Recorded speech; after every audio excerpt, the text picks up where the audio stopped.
itong pambansang institusyon ng Pilipinas na nakatutok para magbigay alam sa mga kilos at kalagayan ng mga bulkan at mga tsunami. Ay, sasagot ka na, ano po? E-books. Ano po? E-books. Feebles. Okay. Genesis Volcanology. Sige, ano pong ibig sabihin ng Feebles? Philippine Volcanology and Seismology. Parang may kulang. Ulitin po natin, sir. Ang ibig sabihin ng Feebles ay... Lakasan niyo pong boses. Ulitin po. PHIVOLCS, Philippine Volcanology and Institute, correct. Philippine Institute for Volcanology and Seismology. Philippine Institute of Volcanology and Seismology. Seismology. Ayan. Feebles nga yung tinutukoy natin na pambansang institusyon. At ang ibig sabihin ng Feebles ay Philippine Institute of Volcanology and Seismology. 2,000 pesos!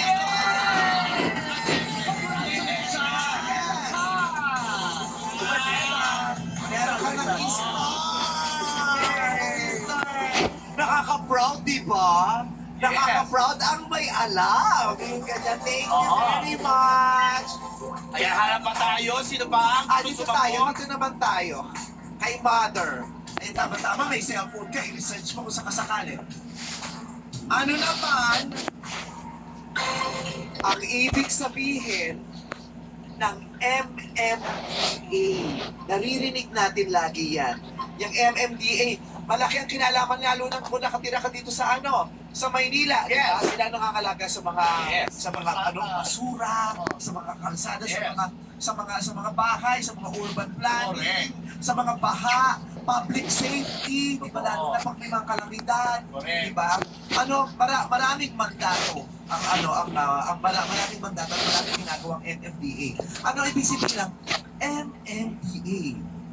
MMDA is Metro Manila Metropolitan Manila Development Authority.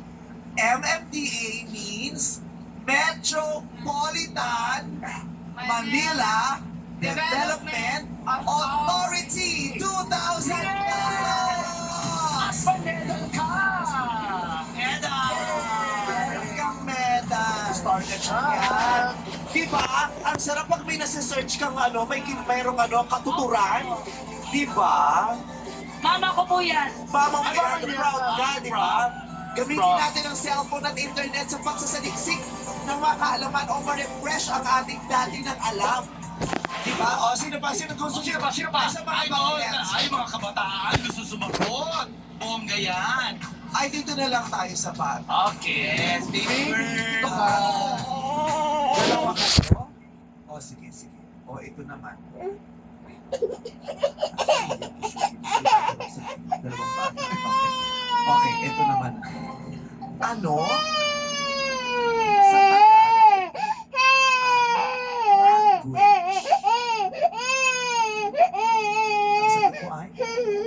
Wika!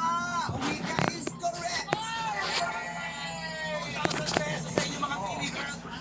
Teka lang, dali lang. Takot ako. Hindi pa ba? Okay. Ano ang pambansang wika ng Pilipinas? Filipino. Ang pambansang wika ng Pilipinas ay ilakas mo na?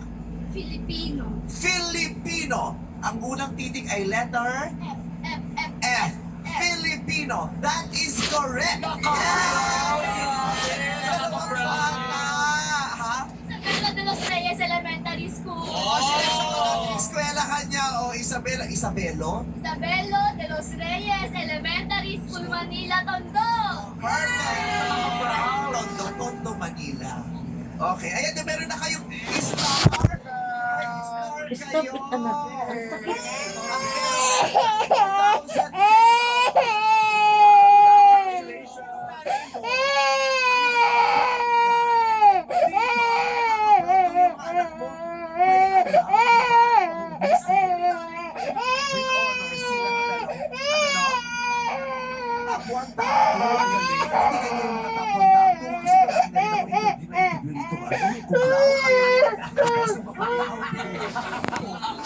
may mga Latin honors. Yun nga. Sobrang Latina naman yan.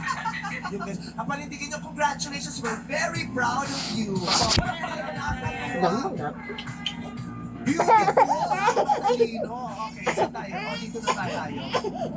Okay, bawa ka na sa phone. Doon na sa aking cue card. Ang dami mo ng sipon, anak ko. Sipon-sipon na si mami. Tayo.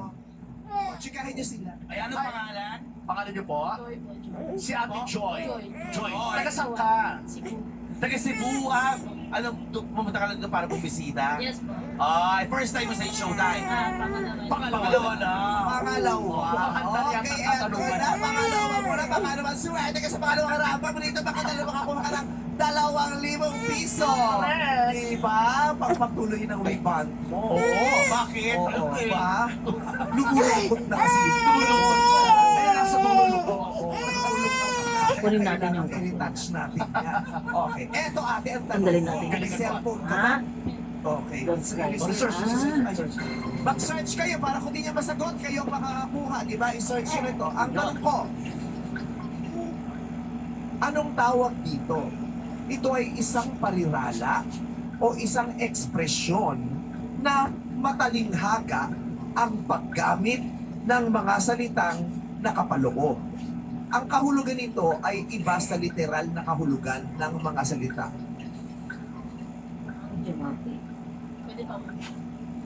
Ito ay isang parirala o isang ekspresyon na matalinghaga ang paggamit ng mga salitang nakapaloob. Sige na, anak. Ang kahulugan nito ay iba sa literal Sige na, na last na, kahulugan last ng mga salita. Last na. Katulad nung ilaw ng tahanan.